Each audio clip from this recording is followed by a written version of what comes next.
And right now, I'll show you how to bake a family tradition, Spritsgebacks. Okay, so guys, right now we just need a big empty bowl like this, and one pound of butter. So some of the secrets to this recipe are not as simple as just a pound of butter. We actually need to make sure that it's kind of warm. So I pulled it out of the refrigerator, set it on the counter about 2 or 3 hours ago. And so now Alex is gonna put them in the bowl. Go for it. Okay, so what he said, but how I take it, it goes back a long line, and this is Westkott tradition, you guys, so. If you think this is gonna be a weird video, it's just tradition. As you know, I've had a couple of Spritsgebacks already. Delicious. Okay, so now we need a cup and a half. Yep, so scoop, you get a cup of sugar. There you go. There you go. Nicely done. All right. All right. One. Let's spread it around. Okay.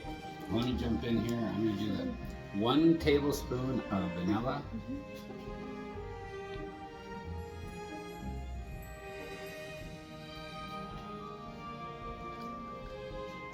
All right. You put the lid on that for me, please, son. Thank you. And 1 teaspoon of baking soda. All right. So now, go wash your hands really good. This is where the fun part begins. So now you have to have washed, clean hands before you handle the food. And this is German, so you actually have to like mush it around with your hands. That's the Westkott tradition. Yes, Westkott tradition. All right, so here we go. Wait a minute. Right. Ooh, eggs. The egg yolks. It looks gross. It's just tradition. It's just not tradition. Even my doing. It's just tradition. All right. So I know there's a lot of shortbread cookies and sugar cookies out there, and people always talk about it. It's the egg. It's one of the secret ingredients, but there's more.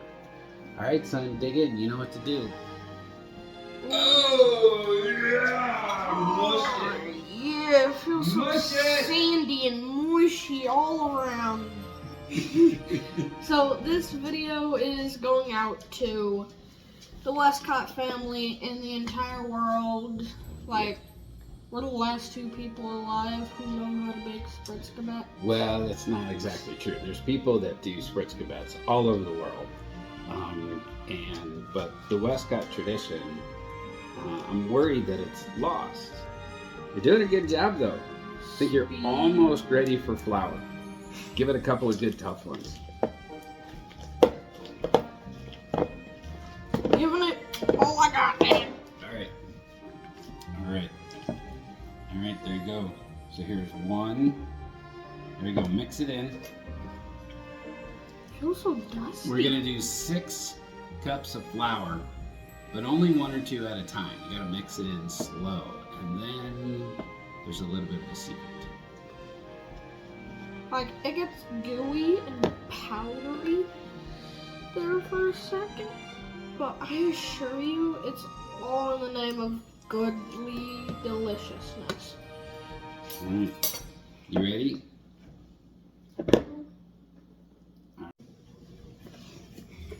All right.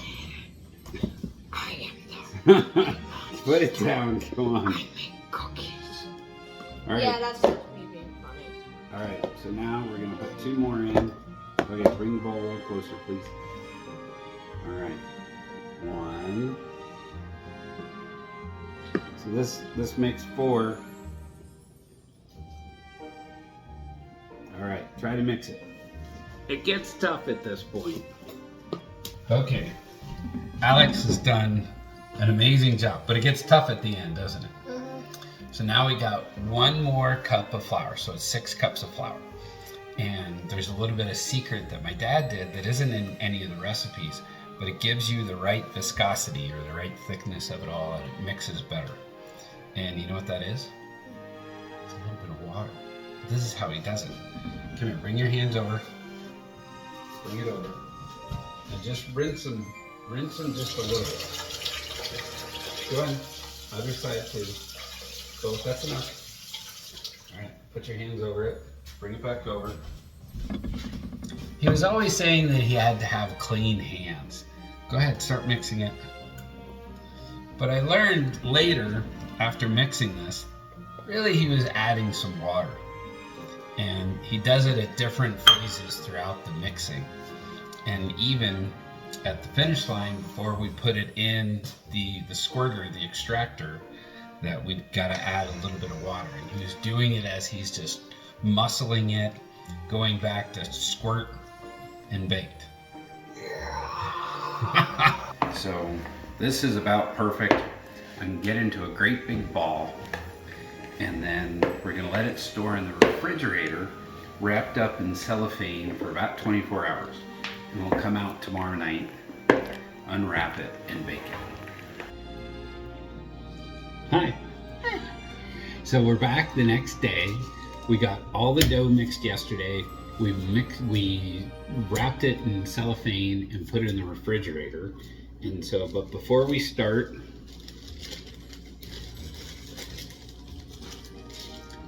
we have to have a cookie. Got to remind ourselves what we're doing. What are these called again? Spritsgeback. Yep. And just in case you forgot what they look like, this is what they look like. All right, so the dough is actually really hard. And when it sits in the refrigerator, I pull it out of the refrigerator and bring it to room temperature. But even so, it just can't help itself. It kind of hardens up a little. So I'm gonna cut it in cubes first. If you don't mind, go ahead and wash your hands super good. Yeah, like I karate chopped it, and it was hard. So when it's really hard to get it mixed in again, we'll cut it in little cubes, and that'll make it easier to mix again.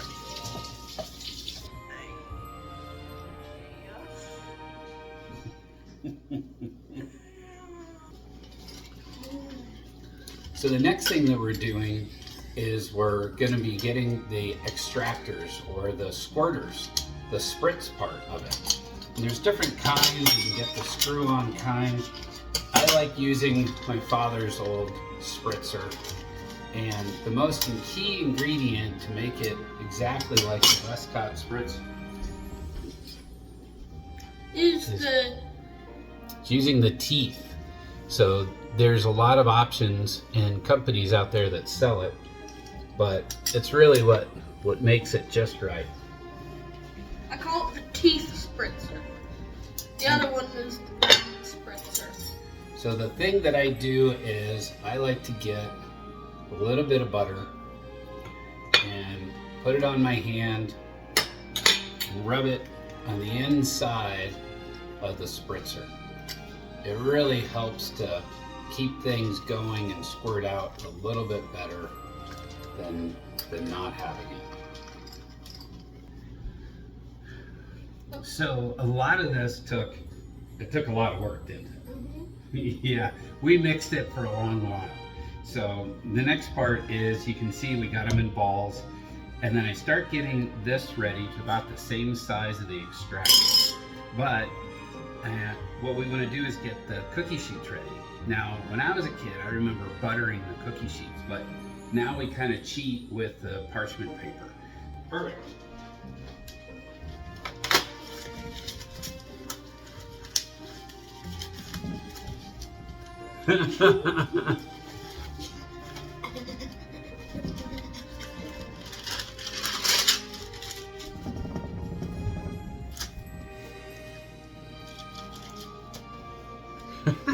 Okay, so gonna get some of the cookie dough, put in as much as I can, but not overfill it. Break some off, get the tip put on, and the big thing is just kind of making sure that the dough is nice and soft. It's not quite slimy, but almost, right, Alex? Tiny mistakes, guys. I've never done this before. You do great. Wonderful. It's hard, isn't it? Bring it up and do the other one. Well done. Good job, dude.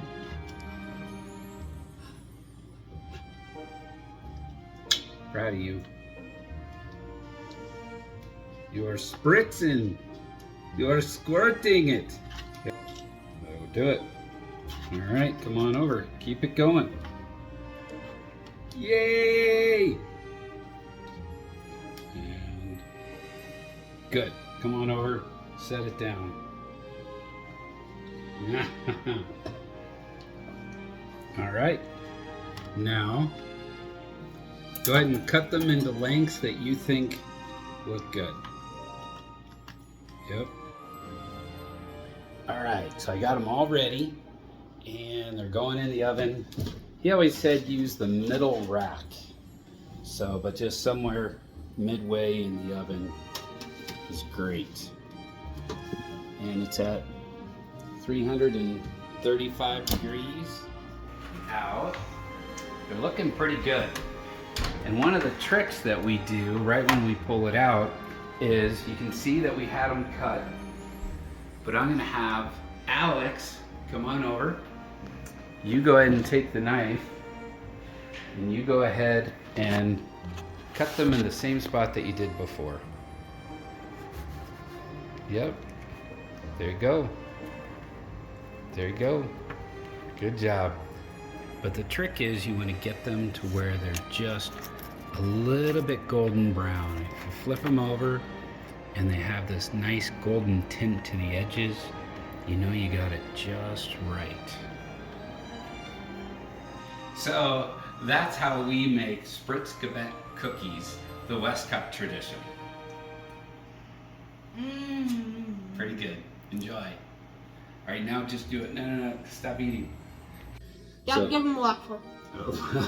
all right, so the Spritsgeback cookie is a German cookie for squirt and baked. And in our family, the Westkotts from Germany have been doing this for years and years. And so my father, Jim Westkott, who just passed away this year, used to do these for every Christmas and give them to family and friends. And he was taught by his father, Hans Westkott, who came to the United States in 1926.